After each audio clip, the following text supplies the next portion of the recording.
it's not often that you get to sit down with an American original. Actress Pam Grier's career spans 4 decades. She is probably best known for her role in Foxy Brown. Well, I recently sat down face to face to talk to her about her career, her life, her loves, and she opens up about some of the men in her life.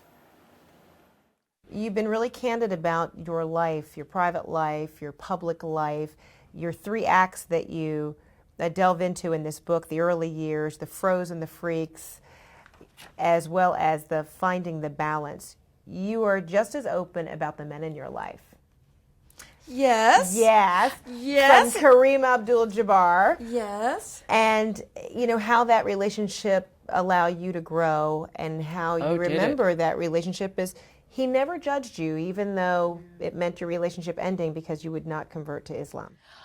And it's interesting because the relationship of being a couple ended when he didn't give me enough time to embrace Islam. He had had several years, and he didn't have a plan for us as a couple.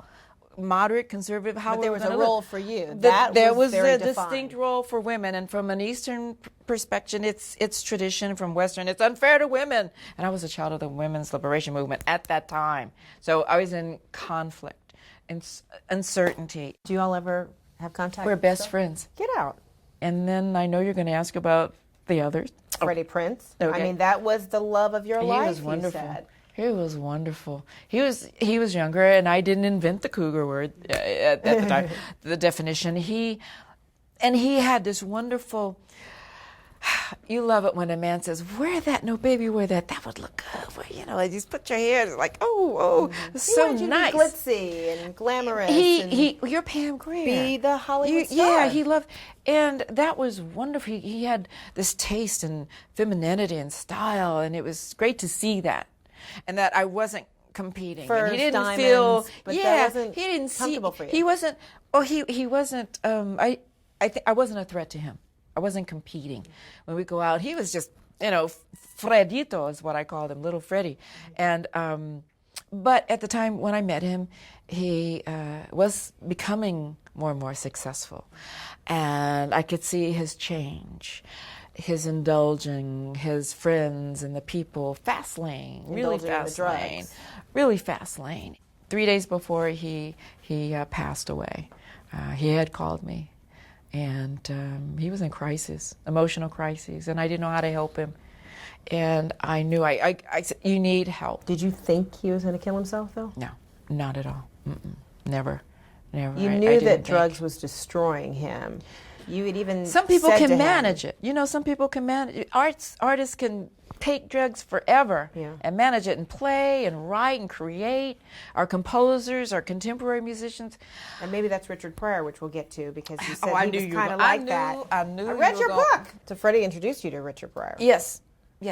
Matter of you later fact, star before with. I did Grease Lightning, before I even met Richard, that was a riot when Freddie picked me up to take me out to Richard's place in the valley. So I get out of the car, hi, and so of course Richard starts spouting out dialogue from Foxy Brown and like, oh yes, hi, how are you? That would be me. Yes, that's it. And he knew the dialogue. He says, "You do know this blank, blank, beep, beep." And all affectionately, of course. yes, all in affection. And he wanted me to stay and hang out with them. And I said, "No, I have to go, really. Thank you very much." And I felt uncomfortable because I know when other people are indulging and having fun, and I'm not. I'm the downer. I'm the rock. I'm like. Because you kept it clean. How is it you kept it clean? Because I have allergies to everything. Are you kidding me? There's chlorophyll in that green stuff they smoke. Are you kidding? And you could try and be cool, but let me tell you, I just have so many allergies. And I remember people put things in drinks at parties, and it would dissolve. And so, Pam, don't drink that, because they knew. I can't. I mean, I have an EpiPen for everything. You're kidding me? I'm allergic to everything. But I just felt also, if I was drunk or high, someone might take advantage of me. And I don't know if I would So it survive really all it. goes back to that early life experience. I was too. sober at 6. I was sober at 18. And then the third one, I just can't. I got to be alert. I can't. But he was awfully honest with you that he was afraid if he didn't do drugs that he wouldn't be funny. That was his deepest fear, that if he was sober, he wouldn't be talented, he wouldn't be funny. And I said, well, you won't know unless you try. You were a good influence on him. For a minute.